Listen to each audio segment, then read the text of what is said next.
Okay, staying with Chennai, the city's metro rail has been one of its most talked about infrastructure initiatives, and real estate its biggest beneficiary. Let's face it, developers have sold projects with the metro rail as leverage, while connectivity to and from these projects has been enhanced by its presence. And that's why both the Chennai Metro Rail and Credai Chennai have felt that taller buildings along the metro must be the way forward.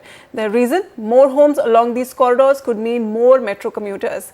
But Chennai's development authorities aren't buying this just yet. Jude Sanit tells you why.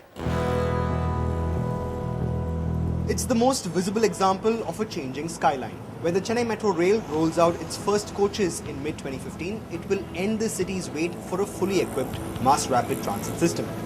But just beyond the din of its development, you can't ignore the brick and mortar, another indication of a city in motion.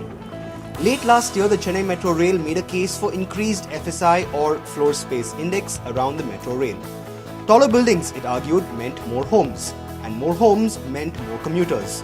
The CMDA struck that proposal down, saying that catering to existing commuters was a priority and that FSI revisions could wait. Today, Chennai's developers feel that higher FSI along the metro could also mean some much-needed redevelopment. It's extremely difficult today for a person who has built a building in an era when the development rules were not there, with nil setback, no safety. Today, asking him to redevelop with the existing norms, it just doesn't give any incentive to him to redevelop the property. But if this metro rail is there, at least this metro rail corridor will spur a lot of redevelopment. Perhaps this could become a curtain raiser for a redevelopment plan for the entire metropolitan area. The clamour for extra FSI is justified. Currently, the Chennai metropolitan area has an FSI of 1.5, with CMDA provisions allowing for a revision up to 3.5. But are taller buildings the only way forward?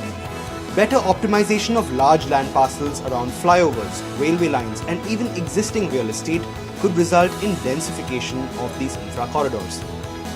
So for example, a lot of the buildings are forced to set back space in front of the building.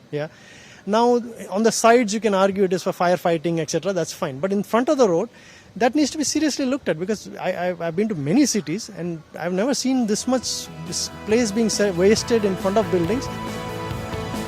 But this debate between going higher or building wider, some experts feel, is devoid of one crucial element: parallel civic development. Taking us on a tour of one of the metro rail sites that his company has helped build, Anand Sundaresan, Vice Chairman Schwing Setter India, tells us how redevelopment wouldn't matter if it came without some basic facilities. If they're talking about,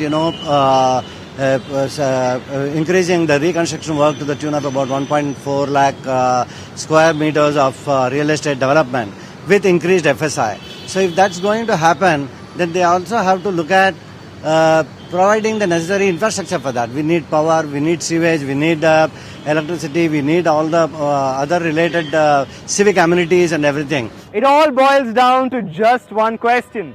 Does higher FSI along the Chennai Metro Rail mean better patronage for this transit system?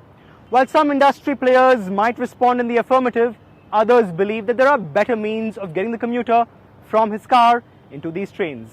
But one thing's for certain, there's no better way of doing this than to build more homes along corridors like these. Reporting from Chennai, this is Jude Sanat for NDTV.